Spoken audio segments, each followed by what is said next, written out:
अस्सलाम वालेकुम वरहमतुल्लाहि वबरकातुहू।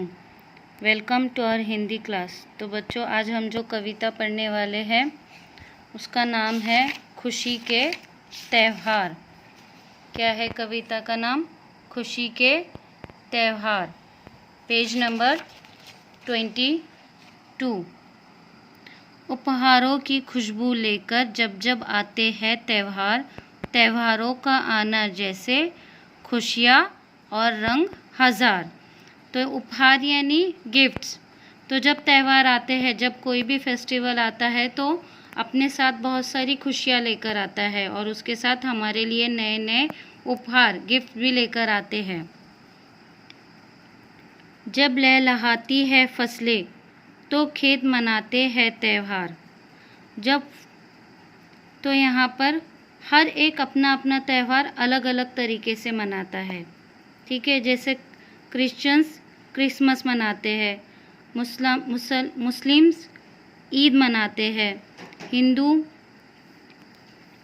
होली, दिवाली, ये सब हर एक अपने अपना त्यौहार खुशी से मनाते हैं। तो यहाँ पर जब किसान मेहनत से खेत में बीज बोता है और उस पर जब फसल आ जाती है तो वो फसलें खुशियों से अपना त्यौहार मनाती है।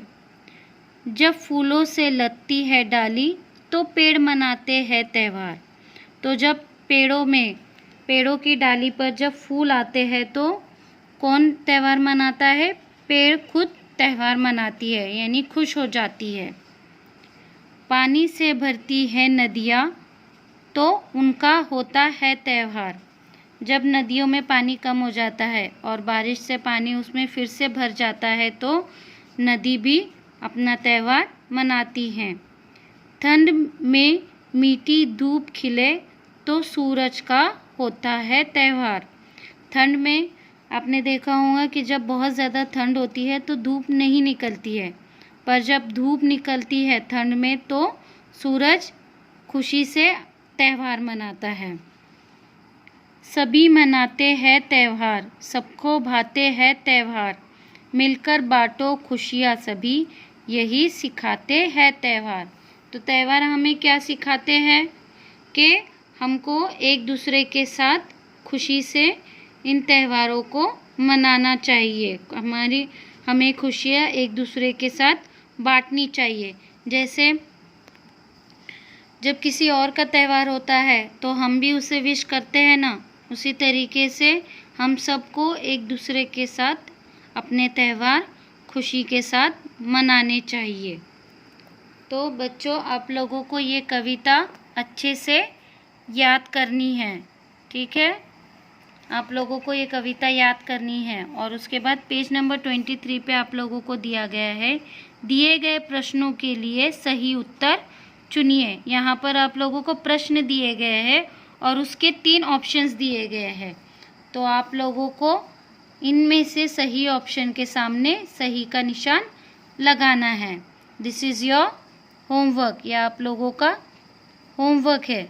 यह आप लोगों ने क्वेश्चन पढ़ना है और आंसर फाइंड आउट करने हैं। उसके बाद नीचे दिए गए वाक्यों में से सही वाक्य के सामने सही और गलत वाक्य के सामने गलत का चिन्ह लगाइए। तो आप लोगों को ये वाक्य पढ़ने हैं और सही और गलत का निशान लगाना है। This is also your homework. उसके बाद आप लोग ओपन योर वर्कबुक, खुशी के त्यौहार, पेज नंबर 15। यहाँ पर कविता की पंक्तियों को पूरा कीजिए। आप लोगों के टेक्स्ट बुक में आप लोगों को कविता दी गई है, सिर्फ आप लोगों को वो कविता पढ़नी है और यहाँ पर उसे देखकर शुद्ध हैंडराइटिंग में, अच्छी हैंडराइटिंग में उसे यहाँ पर लिखना है। This is also your homework. उसके बाद नीचे शुद्ध रूप को पहचान कर दिए गए स्थान पर लिखिए। यहाँ पर आप लोगों को 3 अलग अलग स्पेलिंग्स दी गई है, 3 अलग अलग शब्द दिए गए हैं। तो आप लोगों को उसका सही रूप पहचान कर लिखना है। जैसे त्यौहार, त्योहार, त्योहार। तो इसमें से कौन सा वर्ड सही होगा वो आप लोगों को पहले उसके नीचे अंडरलाइन करनी है और यहाँ पर आपको उसको लिखना है। जैसे इन तीनों में से ये उसकी स्पेलिंग सही है, त्यौहार। यहाँ पर इन तीनों में से कौन सा सही शब्द है आप लोगों को पहचानना है, अंडरलाइन करना है और लिखना है। This is also your homework. यहाँ पर भी आप लोगों को दिया गया है, तो आप लोगों को समझकर सही सब शब्द पहचान कर यहाँ पर लिखना है। So student, you have to learn the poem and do your homework on time. Inshallah, we will meet in the next session. Allah Hafiz. Assalamu alaikum wa rahmatullahi wa barakatuh.